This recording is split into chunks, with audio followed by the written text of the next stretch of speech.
ഇപ്പോൾ ഇന്നലെ സംഭവിച്ച ഒരു 5 മണിക്കൂറോളം നീണ്ടു നിന്ന ഒരു വലിയൊരു കടൽക്ഷോഭത്തിലാണ് നമ്മുടെ ഈ പ്രദേശം മൊത്തവും. ഇത് മത്സ്യത്തൊഴിലാളികൾ മത്സ്യബന്ധനത്തിന് പോകുന്ന ഒരു റോഡാണ്.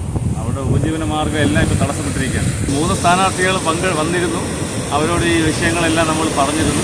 അവരാൽ കഴിയുന്ന രീതിയിലുള്ള ഇടപെടൽ അവർ നടത്താമെന്ന് അവർ നൽകിയിട്ടുണ്ട്. ഇതിപ്പോൾ ഇന്നലെ നടന്ന സംഭവമാണ്. ഇതിപ്പോൾ എല്ലാ വർഷവും ഇതേപോലെ സംഭവിക്കുന്നുണ്ട്. പക്ഷെ എന്നിട്ടും ഇവിടുത്തെ ജനങ്ങൾക്ക് ഒരു മുന്നറിയിപ്പും സർക്കാരോ കേന്ദ്ര സർക്കാരോ കൊടുക്കുന്നില്ല എന്ന് പരാതി പറയണത്. അത്തരത്തിൽ ഇന്നലെ പെട്ടെന്നുണ്ടായ ഒരു കടൽക്ഷോഭമാണ്. ഒരു 4.5 മണിക്കൂർ 5 മണിക്കൂറോളം നീണ്ടു നിന്ന ഒരു കടൽക്ഷോഭത്തിൻ്റെ ഒരു ദുരന്താനുഭവമാണ് ഇപ്പോൾ നമ്മൾ പിന്നിൽ കാണുന്നത്. നേരത്തെ ഈ പുലിമുട്ട് നീരോടി ഭാഗത്ത് പുലിമുട്ടിട്ടപ്പോഴേക്കും ആ പുലിമുട്ട് ഇതുവരെ നീട്ടണമെന്നൊക്കെ നമ്മൾ ആവശ്യപ്പെട്ടതാണ്. പക്ഷേ ആ കേന്ദ്ര സർക്കാരിൻ്റെ ഫണ്ട് ഉപയോഗിച്ച് അവിടെ ചെയ്തതുകൊണ്ട് ഇവിടെ കടൽക്ഷോഭം നീരോടിയിൽ പുലിമുട്ടിട്ടതിൻ്റെ അടിസ്ഥാനത്തിലാണ് ഇവിടെ ഇത്രയും ഒരു പ്രത്യാഘാതം ഉണ്ടാകാൻ കാരണം. അപ്പോൾ ഇതിന് ശാശ്വതമായിട്ടുള്ളൊരു പരിഹാരം കാണാൻ വേണ്ടി നിരന്തരമായിട്ട് നമ്മൾ കടൽഭിത്തിയും ഹാർബറും ജനങ്ങളുടെ ആവശ്യമായിട്ട് നമ്മൾ ഉന്നയിച്ചിട്ടുണ്ടായിരുന്നു.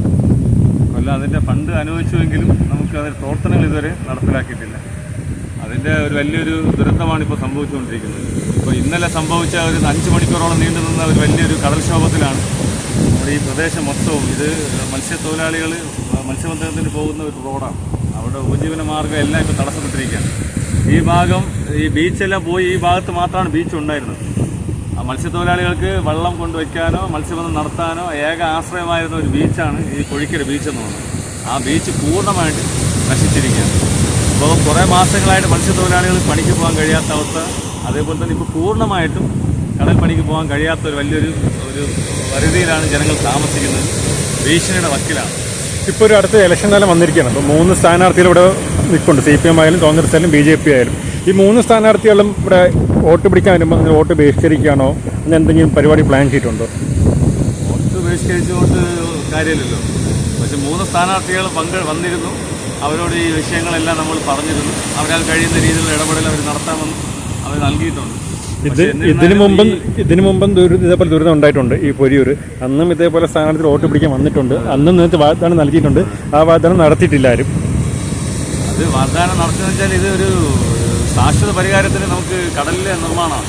നമ്മൾ ആരും കുറ്റം പറഞ്ഞിട്ട് കാര്യമില്ല. കാരണം കടലിൽ നിർമ്മിക്കപ്പെടുമ്പോൾ ശരിയായ രീതിയിലുള്ള ഒരു പഠനം നടത്താതെ നമുക്ക് ഇതിൽ ഇൻവെസ്റ്റ് ചെയ്യാൻ കഴിയില്ല.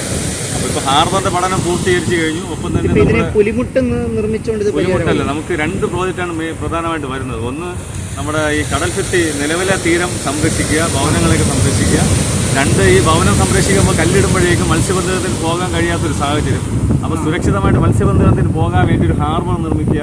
ഈ 2 പ്രപ്പോസലാണ് നമ്മൾ മുന്നോട്ട് വച്ചിട്ടുള്ളത്.